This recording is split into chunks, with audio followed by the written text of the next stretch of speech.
welcome to Gravitas. My name is Priyanka Sharma. Here's what's coming up on the show tonight.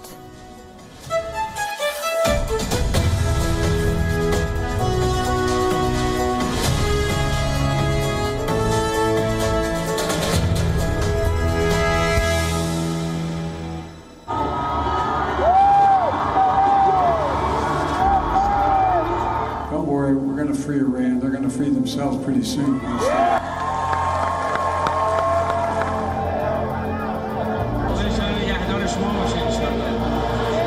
پشت تریبون رسمی گفتنش شاید این اولین بار بود اتفاق افتاد. به من خبر دادن ایشون گفته که ما بنا داریم آزاد کردن ایران رو.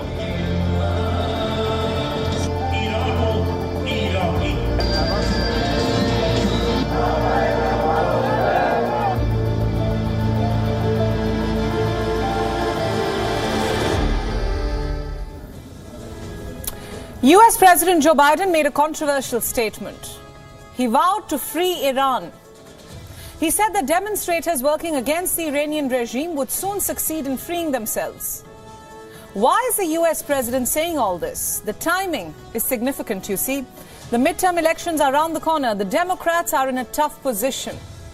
Inflation, gas prices, lackluster messaging. All these factors are working against the Democratic Party. So tonight on Gravitas, in our cover story, we try and read between the lines. Are domestic crises forcing Joe Biden to make Iran into an issue? Stay with us. We'll discuss.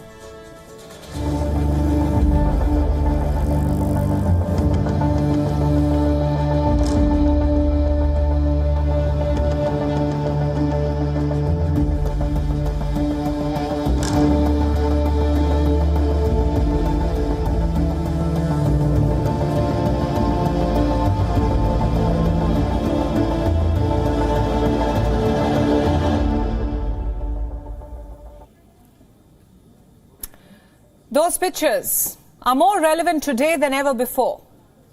In 1979, the US Embassy in Tehran was overthrown. A moment that has shaped America's relationship with Iran. A moment that firmly put the Ayatollah in power and started one of the biggest diplomatic crises in US history. 43 years later, America's relationship with Iran remains at rock bottom. And the latest comments coming from the current US president are raising the risk of a fresh conflict. Joe Biden is taking on Iran. Yesterday he vowed to free the country. Listen in. And so, we found out that a lot of our soldiers, more people are coming back from Iraq, Afghanistan, with serious brain injuries and tumors than any other war in American history. Other than the Civil War, more amputees are coming back than in any wars in American history. And those burn pits, don't worry, we're going to free Iran. They're going to free themselves pretty soon. Don't worry, we're going to free Iran. Those were his exact words. So what are Joe Biden's plans? What does he mean when he says we are going to free Iran? Was that just rhetoric? Or is America planning some kind of an intervention? On Gravitas tonight, we'll try to read between the lines. You heard that statement from Joe Biden. Now let's get you some context. The US president is quite busy these days, campaigning for the Democrats ahead of the midterm polls. He was in California yesterday. It was during this speech that Biden said what he said on Iran. Did Biden plan that? Or was it instinctive? We cannot say for sure. Journalists tried to ask the White House Security Council, but they didn't respond. However, Biden's words seem to have gotten some kind of crowd support at least. While he was speaking, supporters held up their phones. Their screens were displaying this message: free Iran. For 7 weeks now, thousands of people have taken to the streets in Iran. The regime is facing a massive uprising. It was ignited by the death of a 22-year-old woman. She was in custody of Iran's morality police. These people at Biden's rally were expressing their support for the protesters in Iran. So was Biden trying to rally support on the issue of Iran? It is possible. After all, the Democrats are in a tough position. They seem to be heading towards a crushing defeat. That's why Biden is now on the campaign trail. He's making a last-ditch attempt to win some votes. Is that the reason why he made that comment on Iran? We put that question to an expert today. Listen in. The election is going. He's feeling the heat. He wants to bring so many issues on the table. He wants to touch so many people about, his foreign policy, because since this administration came to the White House, it's always been a failure when it comes to actually gaining friends, and they've been making enemies rather than making friends. So he's trying to basically sell his points at this midterm election that he would like to free the Iranian people. He would like to bring the dignity back to the family they got their sons and daughters actually killed in the Iranian demonstrations. So he's trying to play on that. Well, Biden hasn't made his intentions clear, but his move is clearly a risky gamble. Tensions already high in West Asia. The first Saudi Arabia had reason to believe that an Iranian attack was imminent. We brought you that report. Some recent reports had emerged. They claimed that Saudi and American assets in the region were on Iran's target. Even the US believed that the threat was credible. So far, nothing has happened. But Tehran has issued direct threats to the United States. We told you about this yesterday. Iran's Supreme Leader Ayatollah Ali Khamenei said that he wants revenge. This is for the death of Qasem Soleimani. He was killed in an American drone strike in 2020. Khamenei also blames the US and other Western powers for the protests in Iran.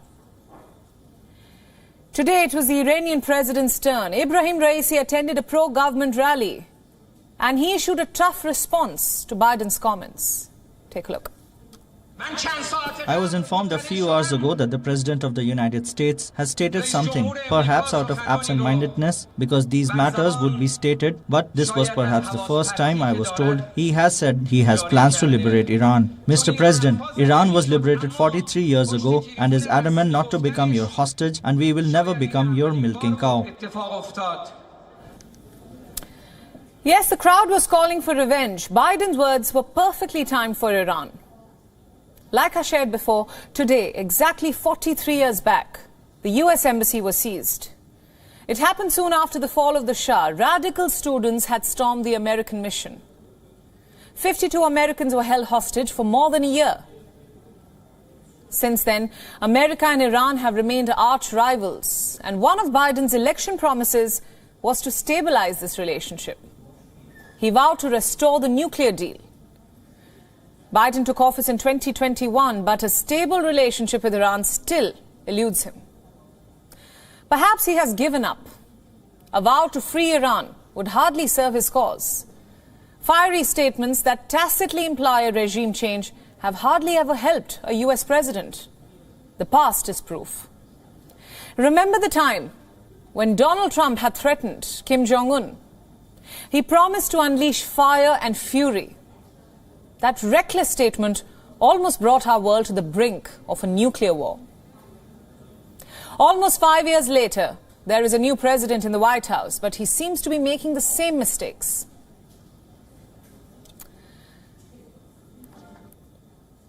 Tensions also escalating in the Korean Peninsula. Earlier today, South Korea's military scrambled its jets.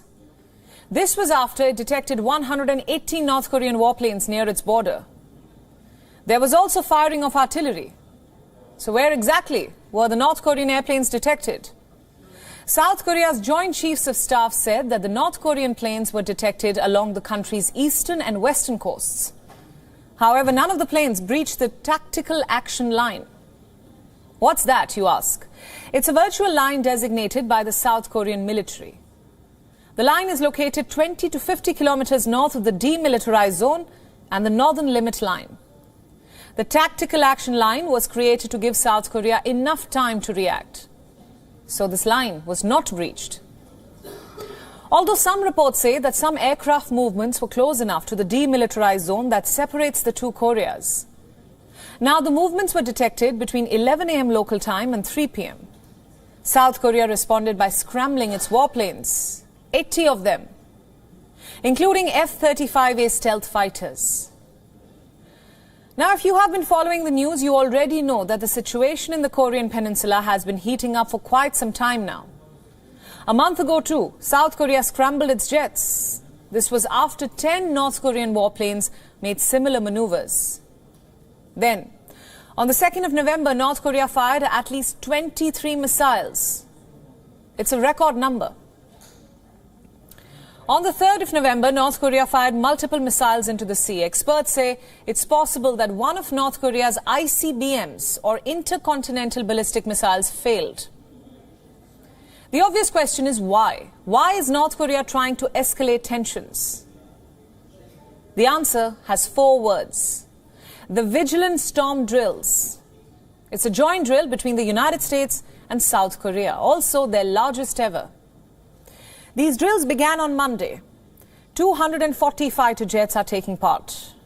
There are also other military aircraft, and together they are conducting about 1,600 joint missions.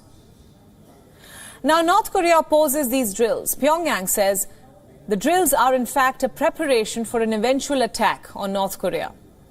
It didn't help that South Korea and the United States extended the air drills in response to the escalation in tensions.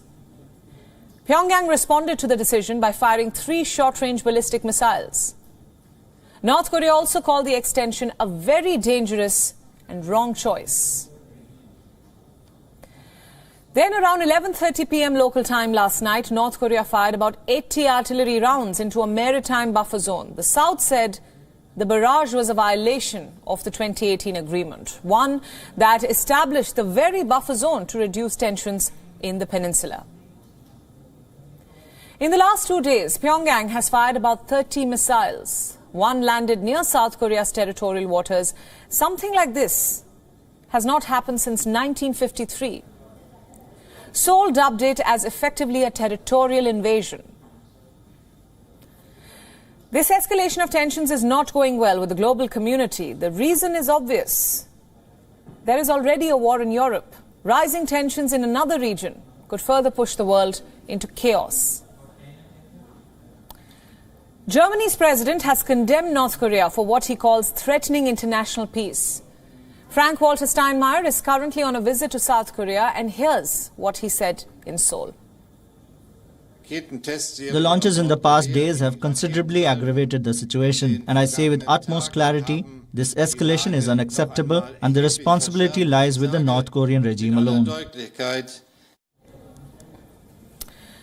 The responsibility lies with the North Korean regime alone. That's the word from the German leadership. Now, South Korea's defense minister is currently on a visit to the United States. He visited the Pentagon, where he was welcomed by the U.S. Secretary of Defense Lloyd Austin. The U.S. reiterated its commitment to the defense of South Korea. Take a listen. And at this time of heightened tension, our alliance is ironclad. The United States remains fully committed to the defense of the ROK, and our extended deterrence commitment is firm.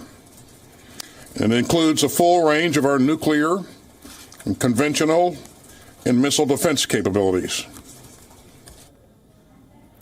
Austin also said that North Korea should engage in serious dialogue with the South. What dialogue? Like we have been telling you, North Korea and South are technically still at war. It's a long history, one that we will deep dive into in a bit. Also, I don't know how many of you know this. In 1958, the US had deployed tactical nuclear weapons in South Korea. The nukes were pulled out in 1991. 3 decades on, the US continues to extend its so-called nuclear umbrella to South Korea. In other words, Washington says it is committed to use all American capabilities to defend South Korea in case of an attack. South Korea isn't complaining. Secretary Austin committed to the provision of extended deterrence to the Republic of Korea, leveraging the full range of military capabilities, including not only nuclear and conventional forces and missile defense capabilities, but also advanced non-nuclear capabilities such as space, cyber, and electromagnetic capabilities. To understand the tensions in the Korean Peninsula better, we need to take a look at why the two Koreas exist in the first place. What has led to the present state of affairs? Our next report goes into the history of the Korean conflict.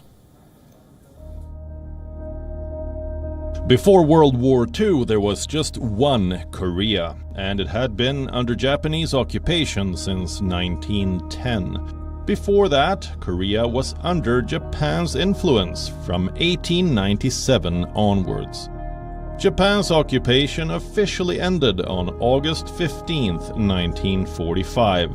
Korea was liberated, but placed under an international trusteeship. It was divided along the 38th parallel. The south was occupied by the US, the north by the Soviet Union. It was supposed to be a temporary measure till unification could be finalized. But tensions soon rose between the US and the Soviets. The Soviet Union wanted a communist regime. The US wanted to stem the rise of communism. Each nation backed leaders who shared their political ideologies. It led to the rise of Kim Il-sung in the north and Syngman Rhee in the south. The divisions deepened. In May 1946, it became illegal to cross the 38th parallel without a permit. A US-Soviet joint commission failed to break the deadlock.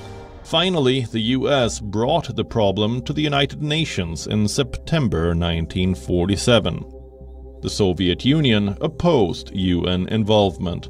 On November 14, 1947, the UN declared that free elections should be held. The Soviet Union agreed that the UN could not guarantee free and fair elections.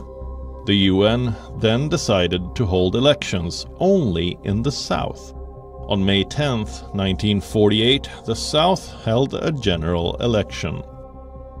On August 15th, the Republic of Korea took over power from the US military. Syngman Rhee became South Korea's first president. Less than a month later, on September 9th, the Democratic People's Republic of Korea was declared in the north. Kim Il-sung became its first prime minister. On December 12th, the UN declared that the Republic of Korea was the only lawful government in Korea. Tensions and violence were reported in both parts of Korea during this period. The armed forces of both sides repeatedly clashed at the border, but war between the two sides began on June 25, 1950. The North invaded the South. It captured the South's capital, Seoul, on June 28, 1950. Northern forces almost had the entire peninsula under their control, but then the US-UN South Korean counteroffensive took place. Control over Seoul was finally achieved on March 14, 1951. This was the fourth time the city was conquered during the war. This was despite Chinese troops bolstering the North's forces. A stalemate was to follow. After July 1951, the sides barely exchanged any territory. On July 27, 1953, an armistice was signed between the sides. The two Koreas have remained separate, but an armistice is not a peace treaty. Technically, both sides are still at war.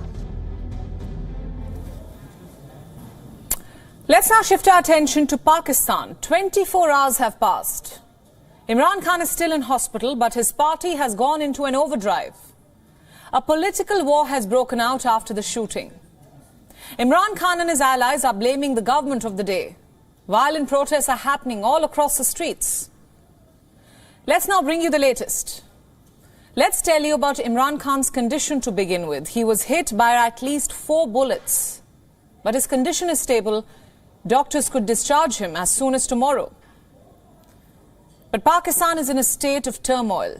Throughout the day, we have witnessed protests across major cities. Supporters of the former Prime Minister have taken to the streets in huge numbers. At some of these protests, the protesters clash with the cops. And in the capital city of Islamabad, they even held up traffic. There are fears the situation could deteriorate. The world is watching. What is happening in Pakistan? Even the US Secretary of State, Antony Blinken, appealed for calm. A short while back, Imran Khan addressed the media. Yes, he made a big revelation. He said he knew that he will be attacked. Listen. मुझे एक दिन जाने से पहले पता चल गया था कि या इन्होंने वजीराबाद और या गुजरात में प्लान किया हुआ था मुझे मारने का. So what is all this about? Well, Imran Khan and his allies are blaming the Sharif government for the attack. The allegations are serious. Listen in. A short while ago, he called me and Mia Aslam Iqbal and asked us to release a statement on his behalf. He says he had prior information, which we were not aware of, that he was sure that 3 people had carried out this attack on him. And those 3 people are Pakistan's Prime Minister Shehbaz Sharif and Pakistan's Interior Minister Rana Sanaullah and Major General Faisal. He said that he had this information coming to him from before. And on the basis of that, he was claiming that the attack on him was carried out by them. His demand is that these 3 should be removed from their posts. If they are not sacked from their posts, then there will be nationwide protests. Let's get you a quick recap now. Here is what Imran Khan's allies are saying. They claim Prime Minister Shehbaz Sharif, Interior Minister Rana Sanaullah and a Major General from the Pakistan Army all knew about the attack. We'd like to stress at this point that we don't know if these claims are true. But earlier today, the Sharif government fielded their Interior Minister to counter these charges. The Punjab government is responsible for providing security within Punjab, and it is also the responsibility of the Punjab Police. We have been truthfully and promptly sharing information with the Punjab Inspector General and Chief Secretary about threat information that federal agencies provided us regarding this long march. We have also been asking them why haven't they made necessary security arrangements accordingly. They said they had been informing Imran Khan's party, but they have been disregarding it. Threats हैं हमने आपको पहुंचाई हैं तो आप उसके मुताबिक क्यों नहीं इंतजाम कर रहे हैं? So that's the political battle that is playing out. Is there any tangible evidence to back these claims? We haven't seen anything yet.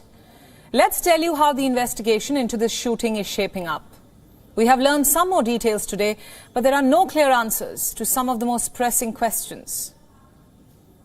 How did this happen? Is there a conspiracy behind the attack? Was the gunman working alone or did he receive support from a rival of Imran Khan? The Pakistani press has published more reports about the gunman today. Details from his interrogation have come out. I'll read some of the statements. Allegedly, the gunman changed his story repeatedly. Consider his first statement. I thought they were violating Azan by playing loud music. My conscience could not deal with it and I took action. Sounds like the gunman did this spontaneously. That's what the gunman apparently said during the interrogation initially, and then he later changed his story. Not once, but twice. In his second statement, the gunman said he decided to shoot Imran Khan in the morning. In the version number 3, however, he changed his story again. In the third statement, the gunman claimed that he was in Lahore before the rally. He said he had planned to shoot Imran Khan in Lahore. These stories clearly don't add up and things get more complicated. When you look at the claims of Imran Khan's allies, a political tussle won't help anyone. What is needed is an impartial and swift probe, because without it, the Pakistani establishment won't be able to restore peace on the streets, something which is crucial right now. Let's now turn our attention to Israel. Benjamin Netanyahu is set to return as Prime Minister. His Likud party has received more than 1 million votes. He's set to helm the most right-wing government in Israel's history. Our next report brings you more.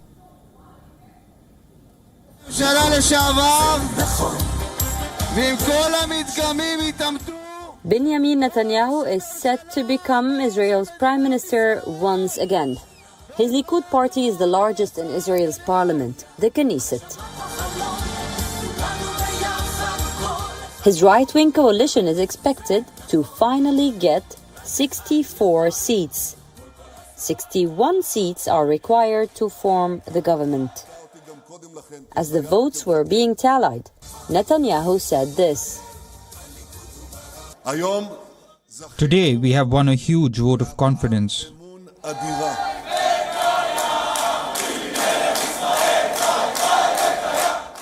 The results will be finalized by next week. President Isaac Herzog is expected to hear recommendations for the Prime Minister's post after the final results are in. But it isn't just Netanyahu's victory. Netanyahu is expected to lead the most right-wing government in Israel's history. His allies would be the Orthodox Shas Party, the United Torah Judaism Party, and the far-right Religious Zionism Bloc. Of these, the Religious Zionism Bloc will be the strongest after Likud. One of its most firebrand leaders is Itamar Ben-Gvir. In 2007, Ben-Gvir was convicted for racist incitement against Arabs. He has spoken about annexing the West Bank. He has called for the deportation of what he called disloyal citizens. The public wants an absolute separation between those loyal to the State of Israel, and we have no problem with them, and those who undermine our dear country. Ben-Gvir is expected to demand the Public Security Ministry. During his campaign, he said he would push for immunity for security officials.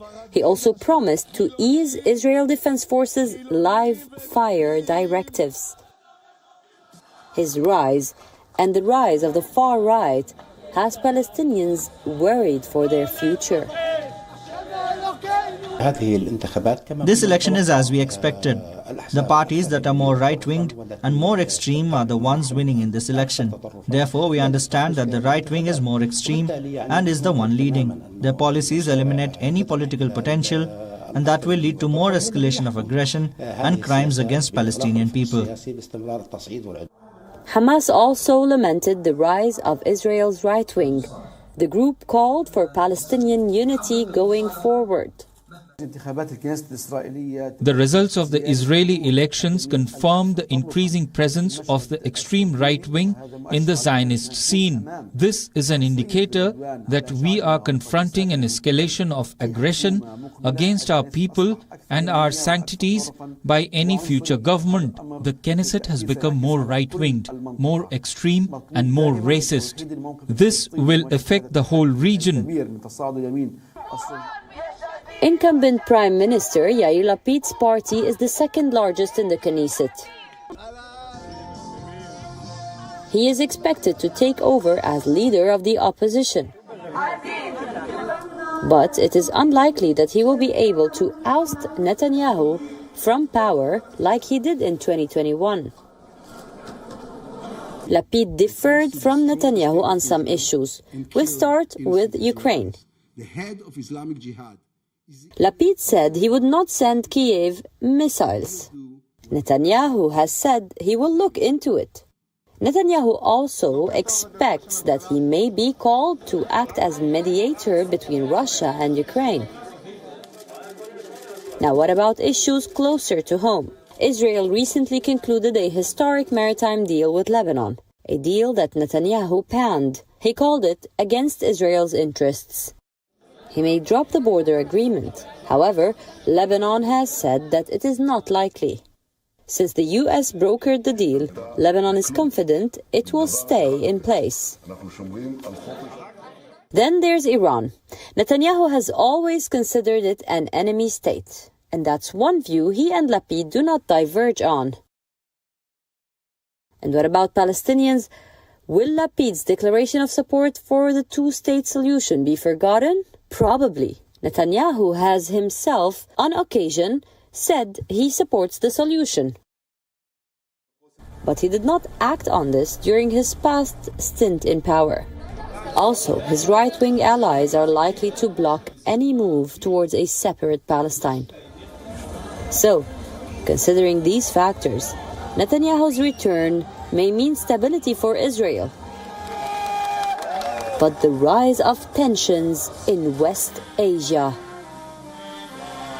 West Asia Bureau, WION World is One. On to Ireland now. A major controversy has broken out there. Comments made by a priest have made ministers angry. He said leaders like Deputy Prime Minister Leo Varadkar will go to hell because they are gay. Our next report has more. Take a look. A Catholic priest has caused an uproar in Ireland. Father Sean Sheehy appeared for a radio interview. He was asked if leaders like Deputy Prime Minister Leo Varadkar would go to hell for being gay. Father Sheehy replied, saying absolutely. Throughout his public appearances this week, he kept on spewing hate. He condemned trans rights and abortion. He even attacked homosexuality during Mass. In the legislation of our governments, we see it in the promotion of abortion. We see it, for in the example of this lunatic approach of transgenderism. We see it, for example, in the promotion of sex between two men or two women. That is sinful. That is mortal sin. Do you think that our politicians... Finally, in a radio interview, Father Sheehy went on a rant against politicians, the media, and the Catholic Church. Do you think that they are going to hell for what they've done? Absolutely. He believes they all misled the Irish population into approving same-sex marriage and abortion rights. Father Sheehy said, "You had an agenda that was really being pushed, and the sad point about it is that the hierarchy was mute. They never educated the people at all." These comments have caused an outrage. Even members of the Irish government have expressed their anger. One of them is the Foreign Minister, Simon Coveney. He called Father Sheehy's remarks disgraceful and demanded an apology. A spokesperson of Leo Varadkar spoke out too. The Taoiseach respects the religious beliefs of the priest, but profoundly disagrees with his views. But Father Sheehy has refused to relent. He still stands by his controversial remarks. Father Sheehy's critics are also pointing at his past record. 13 years ago, he had supported a convicted sex offender. He even went to the extent of giving him a witness statement in the case. The priest was seen hugging the convict. Same-sex relations and abrogations are legal in Ireland, but it seems the society needs to catch up. Bureau Report, WION World is One.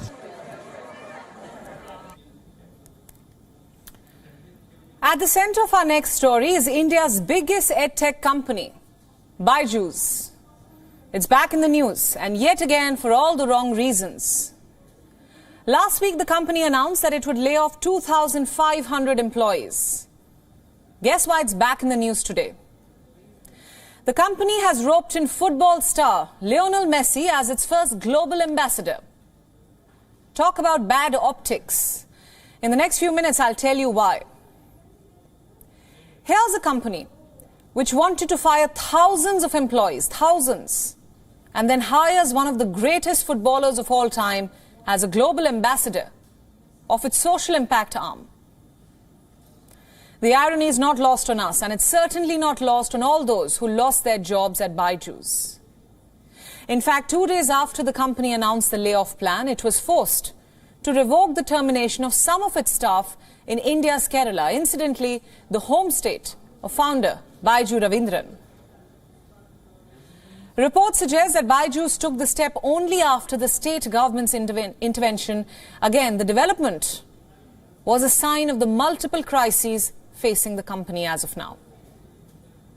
Byju has been in the news for weeks now. Its financial troubles have been well documented. I repeat, this is India's biggest edtech company. One of the biggest unicorns or companies with $1 billion valuation. It has struck many big-ticket deals in the past with a slew of high-profile buyouts. But it's not such a rosy picture anymore. Just last month, reports revealed that Byju's losses had risen to more than 4,500 crores in the last financial year. And that brings me back to my original question. Why would a company mired in crises rope in a big soccer star? Well, for one, optics. Remember, Byju's is eyeing a 2023 IPO, an initial public offering, for its subsidiary, Akash Educational Services. So some see getting Lionel Messi on board as a way to improve the company image before going for that listing. So Byju's is cleaning the books on one hand and roping in a global star on the other. Here's what the company statement says. Byju's is honored to collaborate with Lionel Messi as a global ambassador. The company says that Messi rose from the grassroots to become a successful sportsman. And that is the kind of opportunity that Byju's wants to create for nearly 5.5 million children that it currently empowers. Let me simplify that statement for you. The company hopes that this collaboration with Messi on its social impact arm will make a difference to children's lives. Nothing wrong with that. But why collaborate with one of the biggest sporting stars in the world when you're firing employees and issuing apology notes? Yes. Do you remember that tone-deaf apology note from the founder, where he said he was heartbroken, that he was heartbroken to fire them? The founder became the story yet again. The CEO had sought forgiveness for the layoffs. He said, there is a huge price to pay for walking on this path to profitability. It got worse. He said, what others see as a layoff, I only see as time off. And cut to today. Messi fans in India are elated. They are happy that the sporting legend is collaborating with an Indian company, but not all are happy. Many have called out the company for its marketing gaffe. Many are questioning its hypocrisy of firing employees on one hand and hiring a global ambassador on the other. I repeat, bad optics. The company has not disclosed how much they had to pay to bring Messi on board, but it can't be chump change for sure. Byju's has always been big on promotions. Let me remind you. Remember in 2017, it had roped in Bollywood superstar Shah Rukh Khan as its brand ambassador. In 2019, it became the lead sponsor of the Indian cricket team. But in 2022, Byju's is making headlines for layoffs and cost-cutting. It is on a fundraising spree to fund its own services. So is it wise to bring in a big sports star as a global ambassador at a time when the founder says he wants to pay attention to external macroeconomic conditions? How is it collaborating with a big name like Lionel Messi? Is this clever marketing or reckless spending? Your guess is as good as ours.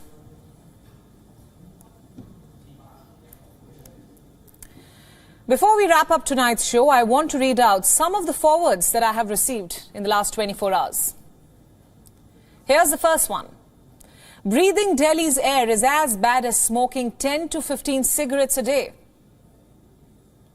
Here's another one. Men smoke cigarettes, real men smoke cigar, legends stay in Delhi NCR. It's not a joke. It is a reality of people living in India's national capital region. Delhi NCR is home to more than 30 million people, and every year, come winter, these people breathe toxic air. Earlier today, the air quality index touched 500 in some parts of NCR. AQI 500 is categorized as severe. Today, schools have been closed. Construction work has been paused. People have been advised to work from home. Children have been asked to stay indoors. Some cars have been stopped from plying on roads. So in many ways, life in India's national capital region has come to a standstill, and all because of poor air quality, because of air pollution. It is slow poison. Prolonged exposure to Delhi's air can harm your health. This is not a new story. It can lead to lung problems, low immunity, increase your blood pressure, even cause cancer. It's that serious. Especially at risk are those whose jobs involve staying outdoors, working outdoors, like delivery agents for that matter, street vendors, traffic volunteers, rickshaw pullers. Think what this toxic air is doing to them. It's an emergency, a crisis I can't stress enough on. And this happens every year without fail. Same time every year. Come Diwali and Delhi NCR is trapped in a blanket of killer smog. The skyline disappears. You can see the visuals. Visibility takes a hit. It becomes difficult to breathe. People turn up to work with red eyes. Children complain of itchy skin. It's an annual occurrence. Political leaders blame it on stubble burning in the neighbouring state of Punjab. Sometimes they point at the direction of the wind. Very often, Delhi's geographical position is blamed. But who really is the villain in this story? I put this question to Siddharth Singh. He's a climate policy expert and the author of The Great Smog of India. Here's what he said.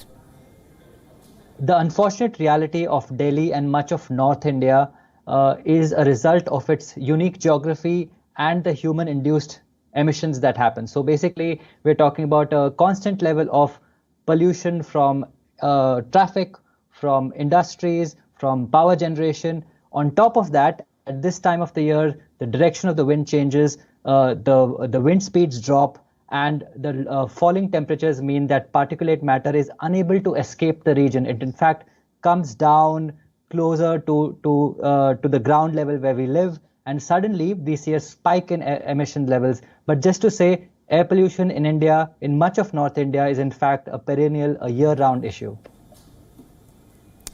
It's a problem that's unique to India's national capital region. Other capital cities too have cars. They also have industries, construction work. But somehow the people living in other capital cities manage to breathe good, clean air. Seoul, for example, has an AQI of 26. Tokyo, 36. Beijing's AQI is 65. Manila's 35. These are all Asian cities. And their air quality is just fine. But that of Delhi NCR is not. It was years ago that New Delhi surpassed Mexico City as the world's most polluted city. And it has refused to give up that spot since. It's a sad joke. And the joke's on the people living in this part of the world. According to one estimate, pollution kills 24 lakh people in India every year. In 2020, Delhi recorded 54,000 avoidable deaths due to air pollution. Come to think of it, pollution has killed more people in Delhi than COVID-19 has. The Lung Care Foundation says that every third child has asthma because of air pollution. Have political leaders failed to understand the magnanimity of this problem? Have they done enough to address this problem? And if they have, where are the results? There was once a time where air purifiers were a luxury. Now they're being called a necessity. They were installed on roads, on top of buses. They were meant to suck polluted air.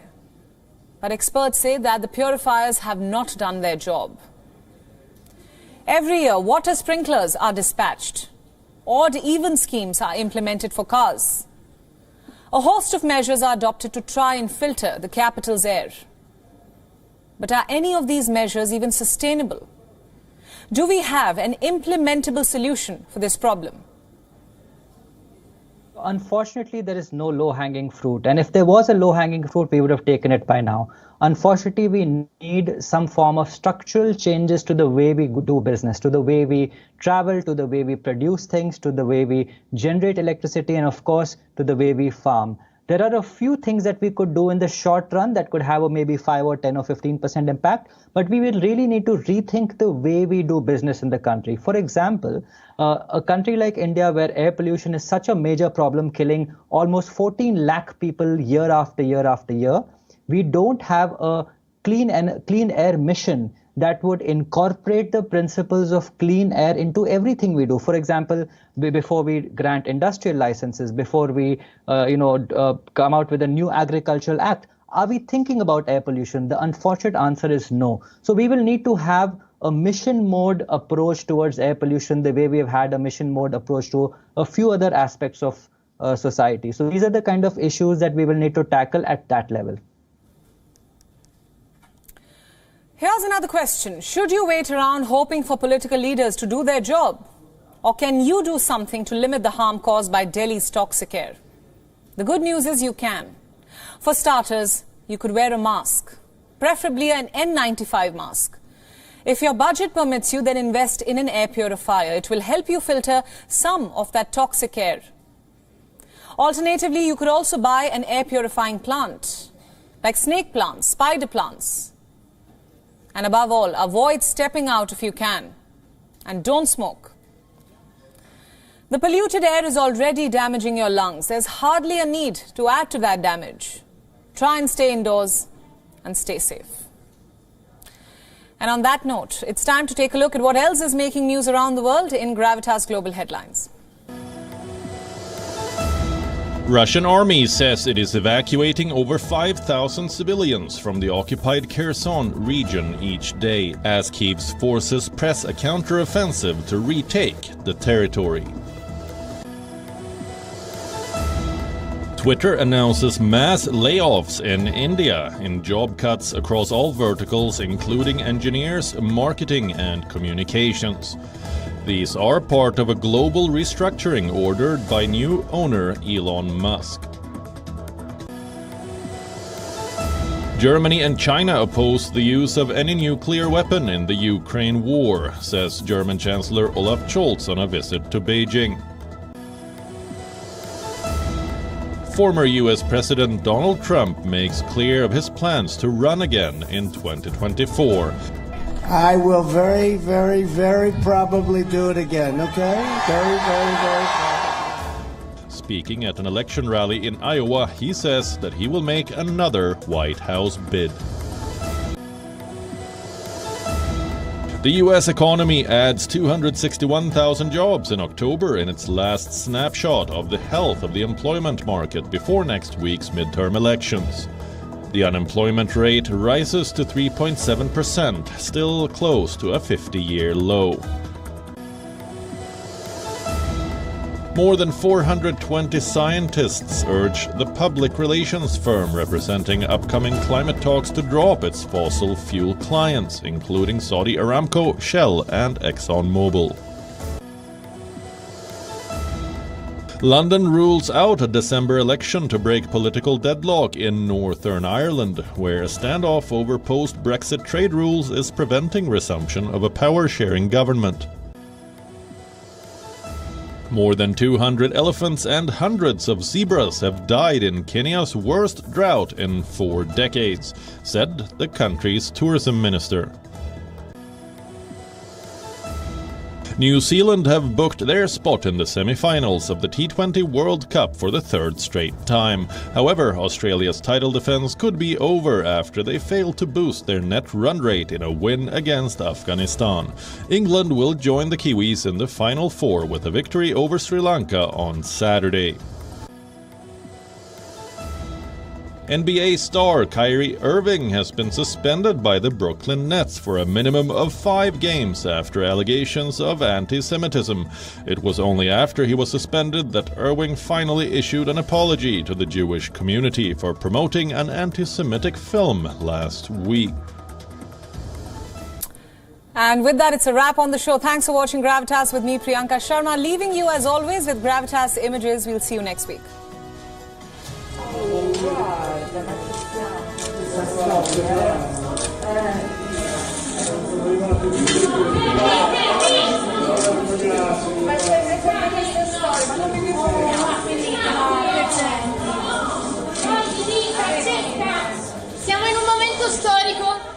in cui la siccità prolungata procrastina